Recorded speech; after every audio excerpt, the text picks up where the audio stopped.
अब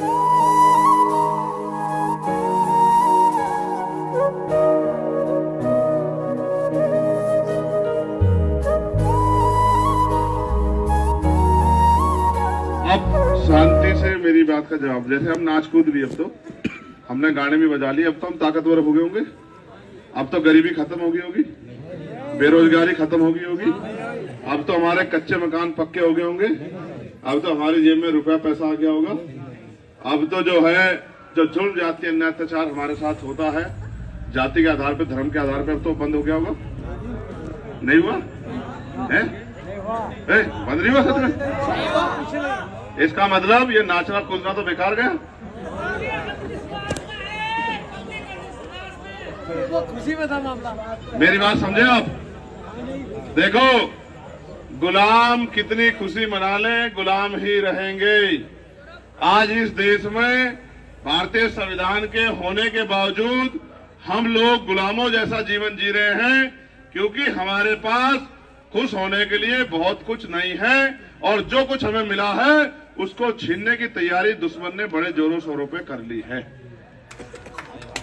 तालियां बजाने की बजाय मेरी इस बात पे गौर करो।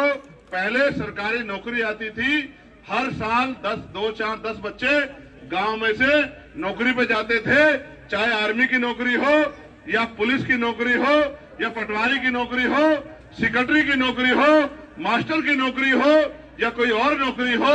हर साल रेलवे में, हर साल मेडिकल में 2-4-10 बच्चे गांव से जाते थे।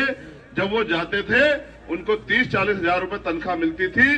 वो उस तनख्वाह से अपने घर की जो दुख तकलीफें उनको कम करने का काम करते थे। समाज में एक मजबूत परिवार का निर्माण होता था। उनकी माँ बहनों को जो घर में रहती थी उनको इज्जत सम्मान की जिंदगी, बढ़िया खाने के लिए राशन, बढ़िया पीने के लिए पानी, बढ़िया पहनने के लिए कपड़े, और कुछ दिनों में उनके घरों की हालत भी बदल के एक अच्छा मकान भी उनकी तरफ बन जाता था।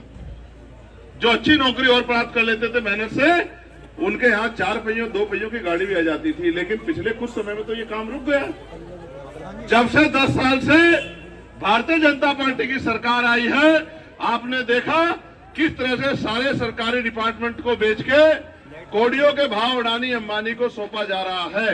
वो दिन का भी नहीं पता कि इस देश में कोई सरकारी नौकरी बचेगी या नहीं बचेगी। आप मेरी बात पे गौर करो जो मैं आपसे कहना चाहता हूँ। 2 अप्रैल 2018 का आंदोलन जब आपने किया, आप 17 से ज्यादा नौजवानों ने शहादत देके ये साबित कर दिया कि हम इस देश में जब भी हमारे अधिकार छीनने काम करोगे, हम अपने प्राणों का बलिदान भी कर देंगे, लेकिन बाबा साहब अम्बेडकर द्वारा दिए गए संविधान की रक्षा करेंगे। उसी दिन भारतीय जनता पार्टी के लोग डर गए। पानी पिलाना। उसी दिन भारतीय जनता पार्टी के लोग डर गए। उन्होंने समझ लिया अगर इनको टोकने का, इनसे सीधे लड़ने का प्रयास करोगे, ये मरने मिटने पे आ गए हैं, ये 1 इंच भी किसी चीज को छीनने नहीं देंगे। और उन्होंने अपनी साजिश स्टार्ट कर दी। लेटरल एंट्री से IAS बनने लगे और संविदा ठेकेदारी से नौकरियां मिलने लगी, और सारी सरकारी नौकरियां धीरे धीरे करके खत्म हो गई। आज हालात ये हैं, अभी पुलिस की भर्ती का पेपर आया था, सरकार ने कहा 60,000 भर्तियां, सबसे बड़ी भर्ती। बच्चों ने तैयारी शुरू कर दी। माँ बाप को लगा अब तो हमारा बेटा नौकरी जाएगा, 4 पैसे कमाएगा, हमारी दुख तकलीफें खत्म करेगा। बच्चे ने मेहनत की, बढ़िया 400 रुपए दे के फार्म भरा, फिर पेपर देने गया। पेपर दे के बाहर निकला तो पता लगा पेपर लीक हो गया। 400 रुपए के हिसाब से 48 लाख बच्चों से 200 करोड़ रुपए सरकार ने अपनी जेब में घेर लिए, और वो बच्चे फिर जो है बेबस लाचार होकर रह गए। 69,000 शिक्षक भर्ती हुई। बच्चों को लगा कि हमें नौकरी मिलेगी। 20,000 दलित पिछड़े वर्ग के बच्चों की नौकरी सरकार ने आरक्षण के होने के बावजूद भी छीन ली। वो बच्चे 600 दिन से ज्यादा हो गए आंदोलन कर रहे थे। मैं उनके आंदोलन में गया, 4 दिन तक मैं खुले आसमान के नीचे लेटा रहा। हमने ताकत लगाई, सरकार ने डर के 6,800 नौकरी देने का काम किया। जब उन बच्चों को नौकरी मिली, वो रोने लगे मुझसे चिपक के कि भैया जिंदगी भर आपका एहसान नहीं भूलेंगे। 2-4 दिन बाद कोर्ट से स्टे करवा के फिर उनकी नौकरी सरकार ने छीनने काम किया। इस तरह से इस देश में दलित पिछड़ों के साथ जुल्म ज्यादती हो रही है। पाल प्रजापति, कश्यप, सैनी, मौर्य, साके, कुशवाहा, यादव, जाट, गुजर, विश्वकर्मा, सेन, चमार, वाल्मीकि, पासी, धोबी, कोरी, खटीक के जो बच्चे हैं, जिनको सदियों तक जुल्म ज्यादती का शिकार होना पड़ा, जिनको सदियों तक सारे दुख तकलीफ होने के बावजूद जिनकी आंखों के आंसू किसी ने नहीं पूछे, जिनको तमाम तरह की कुरीतियों का सामना करना पड़ा, जिनको तमाम तरह की पाबंदियों के साथ इस देश में जीना पड़ा, जब बाबा साहब के अम्बेडकर के संविधान ने इस देश में समता समानता लागू कर दी तो दुश्मन बड़ा चालाक था, दुश्मन खबरदार हो गया। लाइट की वजह से भैया का चेहरा न दिखाई दे रहा किसी को भी डर से। यहां से मेरी आवाज ही सुन लो बस। मैं तुम्हारे इतने नजदीक खड़ा हूं। मैं जब तुम मुझे टीवी में देखते हो तब भी खुश होते हो, जब मुझे यूट्यूब पे देखते हो तो भी खुश होते हो, फेसबुक पे देखते हो तो भी खुश होते हो। नीचे कर लो बेटा, थोड़ा नीचे कर लो। लेकिन आज मैं सामने खड़ा हूं, इतनी दूर से दिख रहा, दिल से दिल नहीं मिले हुए ना। क्यों भाई? इसे नीचे रख देना। अगर बेटे की आवाज 1 किलोमीटर दूर से भी माँ को सुनाई दे जाए, सुकून मिलता है नहीं मिलता बताओ? अगर भाई की आवाज 500 किलोमीटर दूर से फोन पे सुनाया जाए, ये पता लग जाए भाई ठीक है, तो तक दिल में सुकून मिलता नहीं मिलता है? तो आज 5 मीटर से क्यों नहीं हो रहा ये प्यार? अच्छा, लाइट खराब कर रही थी? अच्छा ठीक है, गौर, अच्छा मेरी बात पे गौर करो, लाइट पे गौर मत करो। हमारी जिंदगी में तो वैसे अंधेरा है, कौन सा उजाला हमारी जिंदगी में? 75 साल बाद आज भी 10% मकानों को छोड़ के मैं शर्त लगा रहा हूँ, गांव में हमारे घर जो दलित पिछड़े वर्ग के लोग हैं, मुस्लिम समाज के लोग हैं, आज भी हमारे घर प्लस्तर नहीं हुआ होगा। आप चेक करा के देख लो, ठीक है? प्लस्तर नहीं होगा तो पुताई भी नहीं होगी, पुताई भी नहीं होगी तो सुख सुविधा के नाम को तो भूल जाओ। इस देश में जो कुत्ता पालते हैं अमीर लोग, उसके लिए भी बिस्लेरी का पानी, आरओ का पानी उगड़ते हैं। आपके यहाँ चेक करो, 90% लोग यहाँ नलके का, टंकी का पानी पीते होंगे, जो पानी जहरीला हो गया। आप जाकर देखो क्या हो रहा है देश में, ठीक है? इसलिए मेरी बात पर गौर करो कि बाबा साहब अम्बेडकर ने ये वोट का अधिकार हमें दिया। जब वोट का अधिकार दे दिया और ये नारा दे दिया कि आज मैंने रानी का पेट चीर दिया, आज के बाद राजा बैलेट बॉक्स से तैयार होगा, तो इस देश में हुक्मरान लोगों के दर्द उठ गया, उनको तकलीफ होगी। उन्होंने कहा भाई ये तो डॉक्टर अम्बेडकर बहुत खतरनाक निकला, जिसको हमने स्कूल में नहीं घुसने दिया, जिसको हमने पानी नहीं पीने दिया, मटकी नहीं छूने दिया, आज इस व्यक्ति ने तो इस सब लोगों को अधिकार दे दिए, हमारे बराबर में बिठा दिए कुर्सी पे। जिनसे हम छुआछूत भेदभाव करते थे, आज तो हमारे बराबर बैठने जा रहे हैं, इनको रोकना पड़ेगा। तो दुश्मन ने षड्यंत्र किया कि बाबा साहब ने वोट का अधिकार दिलाया और दुश्मन ने कहा वोट इनके पास है, नोट हमारे पास है, हम इनकी वोट को नोट से खरीद लेंगे, इनका राजकाज न्याय देंगे। जिसको जिस चीज की जरूरत होती है, अगर वो चीज उसको मिल जाए तो वो और किसी चीज के बारे में नहीं सोचता। जैसे कोई आदमी भूखा हो, आप उसे कह दो आजा भजन सुन ले, तो वो कहेगा भजन बाद में सुनूंगा, पहले भोजन की व्यवस्था करा दो। होता ही नहीं होता है? जो कोई आदमी जिसको बहुत नींद आ रही होती है, उसको आप कह दो आजा भोजन कर लो, वो कहेगा भाई भोजन बाद में कर लूंगा, पहले सो जाने दो। तो जब हमारा समाज, ये जो बहुजन समाज देश भर में है, गरीब कमजोर है, उसकी जेब में पैसे नहीं थे, क्योंकि आजादी तो आई, आजादी के साथ धन धरती राजपाट में बंटवारा नहीं हुआ। जो 14 अगस्त को 1947 को गरीब था, वो 16 अगस्त 1947 को आजादी होने के बाद भी गरीब था। जिस पे जमीन नहीं थी उसको जमीन नहीं मिली, जिस पे रोजगार नहीं था उसको रोजगार नहीं मिला, जिस पे उद्योग नहीं थे उसको उद्योग नहीं मिले, जिस पे नौकरी नहीं थी उसको नौकरी नहीं मिली, और जिस पे मकान नहीं था उसको मकान भी नहीं मिला इस देश में। तो आजादी तो अधूरी सी थी। असली आजादी आई 26 जनवरी 1950 को, जिस दिन संविधान लागू हुआ। लेकिन दुश्मन कितना खतरनाक था, दुश्मन ने हमारी वोट को नोट से खरीदना शुरू कर दिया। बाबा साहब गांव-गांव जाके समझाते, शहर-शहर जाके समझाते, बाबा साहब की बात समाज समझता, लेकिन शाम के टाइम जब उनके घर में खाने पीने की जरूरत का सामान नहीं होता, तो समाज पैसे वालों की तरफ देखता, और वो पैसा देके हमारे लोगों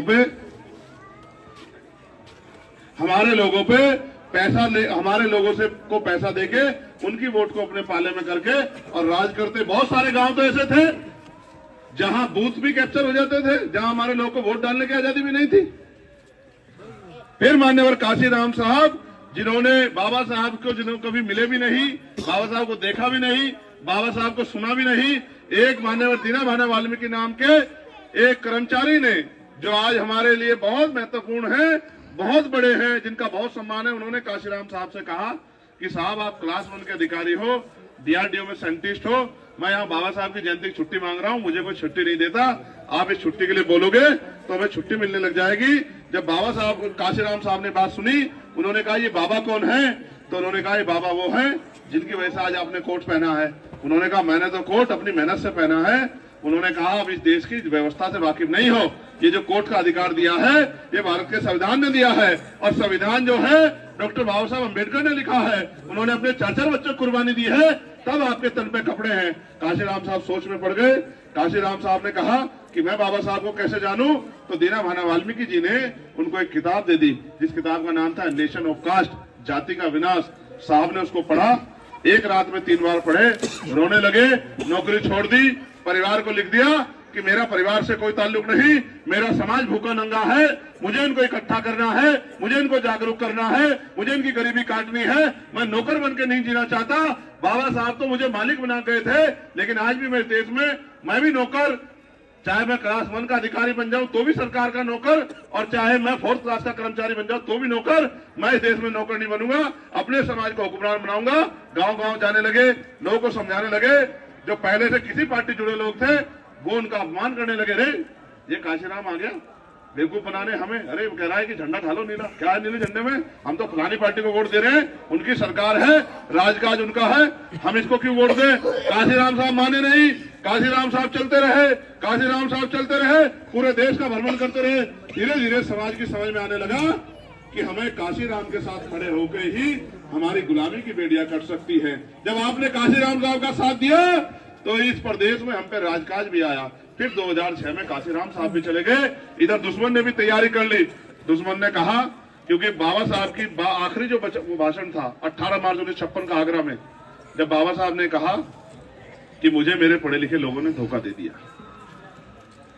मैं बड़ी मुश्किल से तमाम तरह के अपमान, तमाम तरह के अन्याय आरोप सह के इस तो इसको पीछे मत जाने देना। जब बाबा साहब का भाषण उन्होंने पढ़ा तो उन्होंने समाज में जाके पढ़े लिखे लोगों को तैयार किया, बामसेब नाम का संगठन बनाया और समाज में गांव का जाकर कहा कि भाई वोट को बेचना नहीं है, वोट की रक्षा ऐसे करनी जैसे बहन बेटी की रक्षा करते हैं। क्या कोई अपनी बहन बेटी को बेचता है? बताओ भाई, बेचता है क्या? तो समाज की समझ में आ गया कि काशीराम साहब जो समझा रहे हैं वो सही बात है। वोट बेचनी बंद हुई, वोट संगठित होकर डलनी शुरू हुई और राजकाज आ गया। लेकिन दुश्मन बड़ा चालाक था, दुश्मन मशीन ले आया।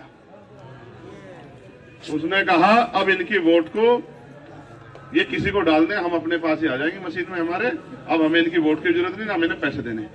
ठीक है, उसने मशीन वालों को पैसे दिए और वोट की चोरी स्टार्ट हो गई। लेकिन हमारे नेता उस बात को नहीं समझ पाए, हमारे नेता अपनी बातों में लगे रहे। फिर हमारे बड़े कुछ साथियों ने इस पे गौर किया और मशीन में वीवीपैट लगा दिया। अब वीवीपैट से वोट की चोरी कम हो गई है और अभी भी हम ये प्रयास कर रहे हैं। हमने ये भी कहा कि वीवीपैट से जो पर्ची निकलती है वो मशीन में न गिर के हमारे हाथ में आ जाए, हम ये देख लें जिसको वोट दी उसको गई या नहीं गई, हम उस वोट की चोरी को रोक लें। लेकिन असल बात ये है जो मैं आपसे पूछना चाहता हूँ, आप मुझे एक बात का जवाब दो और प्रत्येक व्यक्ति अपने मन में सोच के बताना, कोई किसी की कही बात नहीं कहेगा।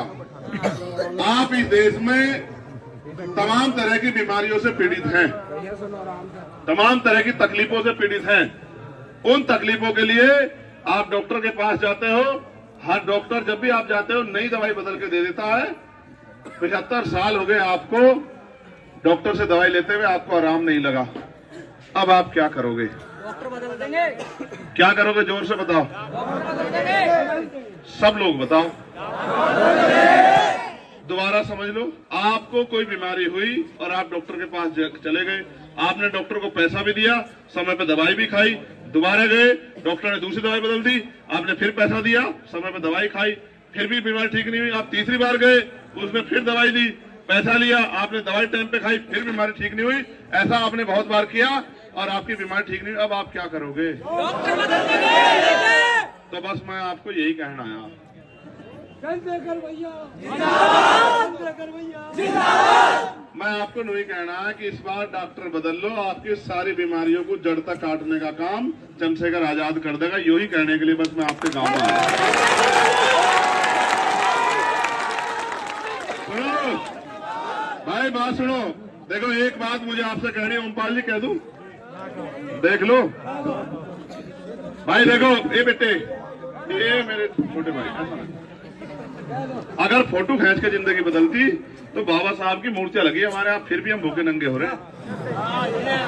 आप मेरी बात पर गौर करो, आप समाज का भविष्य हो, आपके कंधों में जिम्मेदारी है। भाई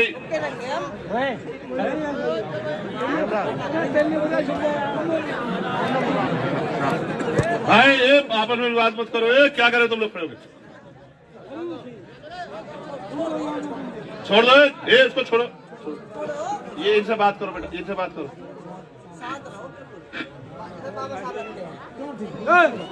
आप मत को बैठ जाओ।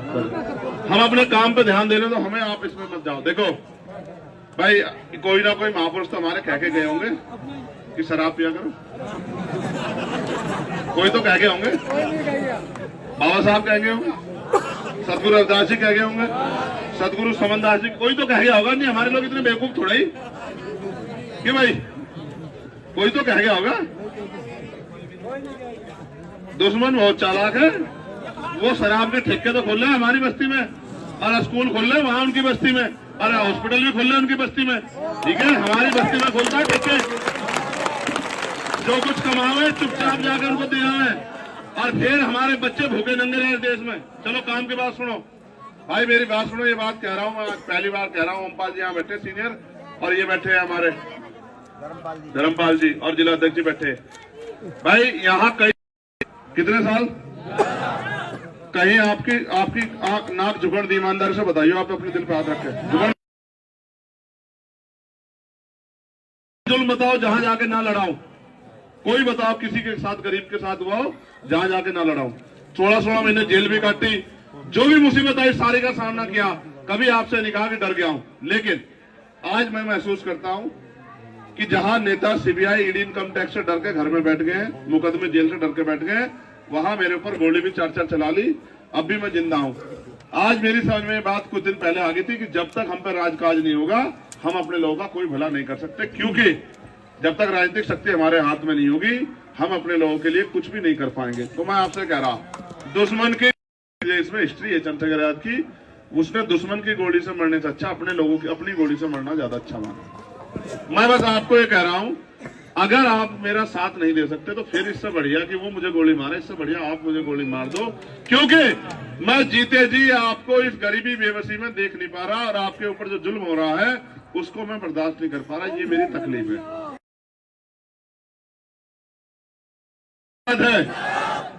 मैं गोली जब उनको लगी, तीसरे दिन में बहते खून में जब वहां गया भरतपुर सम्मेलन में 7 घंटे यात्रा करके, और 7 घंटे करके मैंने अपनी जान को भी दांव पे लगा दिया, इसलिए क्योंकि मेरे जैसे लाखों चंद्रशेखर भी कुर्बान हो जाएं, और इस देश में संविधान का पूर्ण रूप से राज आ जाए, बाबा साहब अम्बेडकर और माननीय काशीराम साहब का सपना पूरा हो जाए, इसीलिए हम लोग जीते। आज देखो क्या स्थिति है। दलितों के साथ जुल्म तो हो रहा है, पिछड़े वर्ग के साथ भी हो रहा है, लेकिन इस देश में देखो जिनकी राजनीतिक ताकत नहीं होती उनके साथ क्या होता है। 20 करोड़ के करीब मुसलमान हैं। आज उनके जिस धार्मिक स्थल पे चाहे बुलडोजर चला दो, उनको चाहे दाढ़ी पकड़ के पीट लो, चाहे टोपी के ऊपर पीट लो, चाहे किसी पशु के ऊपर पीट लो, तमाम तरह से वो इस देश में जुल्म जाति सह रहे हैं। वो भी ये सोचते हैं कि यार कोई तो हमारे लिए खड़ा हो। वो आपकी तरफ देख रहे हैं कि जैसे 1950 में बाबा साहब अम्बेडकर ने संविधान बनने वाला समाज है, उसके अलावा कोई रास्ता नहीं है। आप देख लो, हर आदमी जमीन बेच रहा है या फिर समझौता कर रहा है। अगर कोई समझौता नहीं कर रहा तो वो आप लोग हो जो इस नीले झंडे को लेकर बैठे, किस में मरोगे। मैं बस आपसे पूछना चाह रहा हूं, अगर आप ये समझते हैं कि चंद्रशेखर आजाद को जाके पार्लियामेंट में आपके हितों की लड़ाई लड़नी चाहिए, तो फिर आज से ही चंद्रशेखर आजाद बनकर अपने क्षेत्रों में काम करो। पहले अपने गांव को तैयार करो, फिर अपने गांव से निकल के बराबर के गांव में जाओ। वहां जो दूसरे समाज के लोग रहते हैं, मुस्लिम समाज के लोग, पिछड़े वर्ग के लोग, उनसे भी हाथ जोड़कर कहो कि भाई हमने सबको मौका दे दिया, इस बार हमारा मरने मिटने को तैयार है, और वो हमारे लिए लड़ रहा है। अगर उसको एमपी एमएलए बनना होता, बहुत पार्टियां उसको ऑफर देने वाली, वो अगर यहाँ लड़ रहा है स्वाभिमान सम्मान की रक्षा के लिए, तो हमें उसके हाथ मजबूत करने हैं। जिस दिन ये बात आप मन में ठान लोगे, मैं गल्ला खेड़ी को जानता हूं, मैंने गल्ला खेड़ी के बारे में सुना, मैं आपको लिख कर देता हूं। पूरी लोकसभा तैयार हो जाएगी, कोई रोकने वाला भी नहीं मिलने का आपको। पूरी नगीना लोकसभा में शर्त लगा रहा हूं इस बात। अगर नगीना लोकसभा के गल्ला खेड़ी नूरपुर विधानसभा के लोग मन बना लें, तो आसपास के 25-30 गांव तो सवेरे तक तैयार हो जाएंगे। मैं इस बात को बहुत अच्छी तरह जानता हूं। ये पुराना गांव है, स्वाभिमानी गांव है, ये समझदार गांव है। अगर रात को 9 बजे भी यहाँ हमारी इतनी बड़ी संख्या माँ बहनें जुटी है या वहां घरों पे खड़ी है, तो ये कोई बेवकूफ गांव नहीं है। मैं बस आपसे पूछ रहा हूँ, आप अपने दिल पे हाथ रख कर बताओ, अगर संविधान खत्म हो गया और वोट का अधिकार चला गया, कोई बस्ती में होगा हमारी? क्या नहीं हो सकता, आप मुझे बताओ। इस देश में जब हरिद्वार में इंडस्ट्रियल एरिया लग सकता है, रोशनाबाद में लाखों नौजवान रोजगार मिल सकता है, तो क्या यहाँ नहीं लग सकता नगीना में? जब एम्स जैसा हॉस्पिटल ऋषिकेश में बन सकता है, मुख्यमंत्री गोरखपुर में बनवा सकता है, तो यहाँ नहीं बन सकता नगीना में? जब कुटीर उद्योग बहुत सारी जगह लग सकता है, तो यहाँ कुटीर उद्योग लग के माँ बहनों को घर पे रोजगार नहीं मिल सकता? जब आप नेताओं को तनख्वाह पेंशन देते हो, अधिकारियों को पेंशन देते हो, तो 5,000 रुपए पेंशन, आप वृद्धा विधवा पेंशन जो 500 रुपए देते हैं, विकलांग पेंशन, वो 5,000 रुपए क्यों देते हैं आप लोग? ये सरकार गरीबों का मजाक उड़ाती है। वो उनको 2 किलो राशन देके उनकी वोट को ठगना चाहती है, जबकि ये भी नहीं पता लोगों को कि जो आप सामान खरीदते हो उस पर 28% टैक्स लगता है। 1 रुपए का सामान खरीदोगे 28 पैसे सरकार खाते में जाएंगे। आप एक परिवार 5,000 रुपए का सामान खरीदोगे एक महीने में, 1,400 रुपए सरकार के खाते में जाएंगे।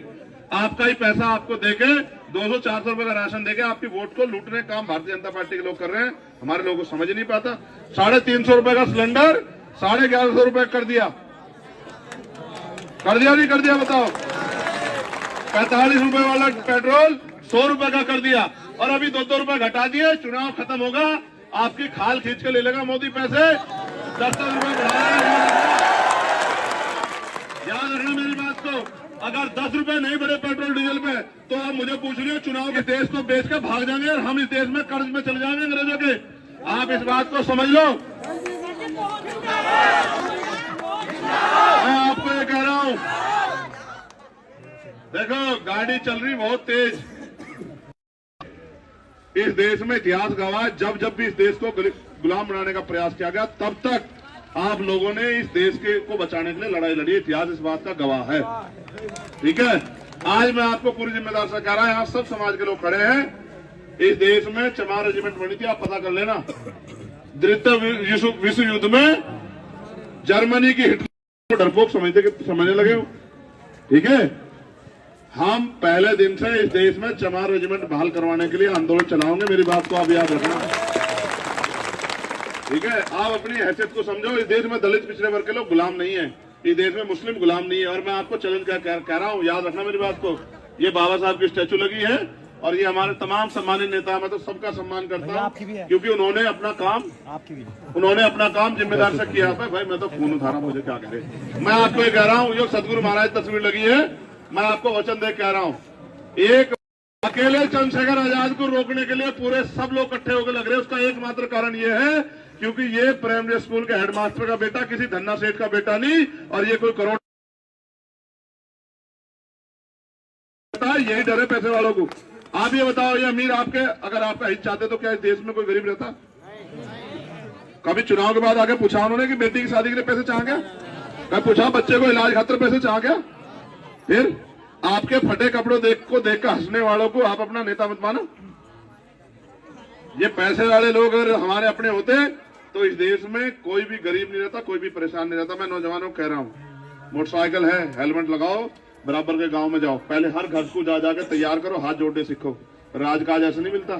सतगुरु जी ने कहा, अगर राजकाज चाहिए तो राजकाज के लिए तैयार होना पड़ेगा। राजकाज शेर की सवारी है, अगर शेर की सवारी से उतरोगे तो शेर खा जाएगा। तो राजकाज में रहो। और राजकाज से देखो, राजकाज है नहीं और हमने पार्टी बना ली, तो उन्होंने कहा भाई ये आदमी कल को खड़ा ना हो जाए तो इसे निपटाओ, तो गोली चला दी उन्होंने। अब जिस दिन हम राजकाज में आ जाएंगे फिर वो गोली हमारी तरफ थोड़ी चल रही, फिर तो वो गोली गुलदस्ते बन जाएंगे। मेरे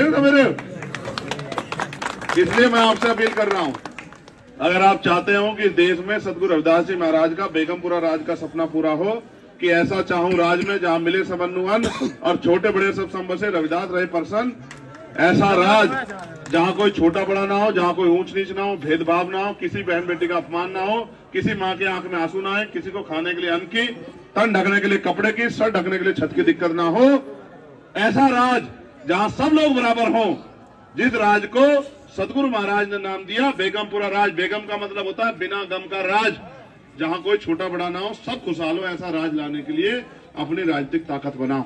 और अगर नहीं ताकत बनाओगे तो इस देश में आपको आपका हाथ ऐसे फैला रहेगा हर चीज के लिए। जिनके हाथ ऐसे फैला होते हैं, जिनके हाथ ऐसे फैले होते हैं, उनको मांगने वाला कहते हैं। क्या कहते हैं? जिनके हाथ फैले होते हैं, उसका हाथ ऐसा फैला होता है, वो आपको मालिक समझता है। आप इस देश में ऐसे हाथ फैलाओगे तो आप इस देश में मालिक नहीं बन पाओगे। पहले तो अपना नेचर बदलो, अपने हाथ को मुट्ठी को ऐसे बिछो, ऐसे बंद करो, देखो बंद करो, अपनी मुट्ठियों को बंद करो, बंद करो। जो लोग खड़े हैं सब लोग करो, बंद करो ना, करो ऐसे। अब अपनी मुट्ठी को ऐसे करो। जब तक आप मुट्ठी बंद रहोगे, ताकतवर रहोगे इस देश में, मेरी बात को याद रखना। और जब आपने अपनी सोच बदल ली, मैं आपको सोच का उदाहरण बता, जो होता बेड नहीं, वो नहीं मानता, चैन उसके पैर में मानता है एक पतली सी बेड़, और उस बेड़ को छोड़ देता है। मगर हाथी के दिमाग में बात बैठ जाती है कि मैं तुझे तोड़ नहीं सकता, वो कभी उस बेड़ी को छुड़ा नहीं पाता। ये बात मेरी याद रखना। कहने लगा केतली को छोड़ो, हमारे साथ चलो, फिर क्या करोगे? वो आपको आगे नू अनसुन मान लग गया कि नहीं नहीं हमारे साथ चलो, फिर क्या करोगे? अपने फोन को भूल तो नहीं जाने? पक्का? तो ऐसा पलटे जी, ओमपाल जी उधर कर दिए सर। अब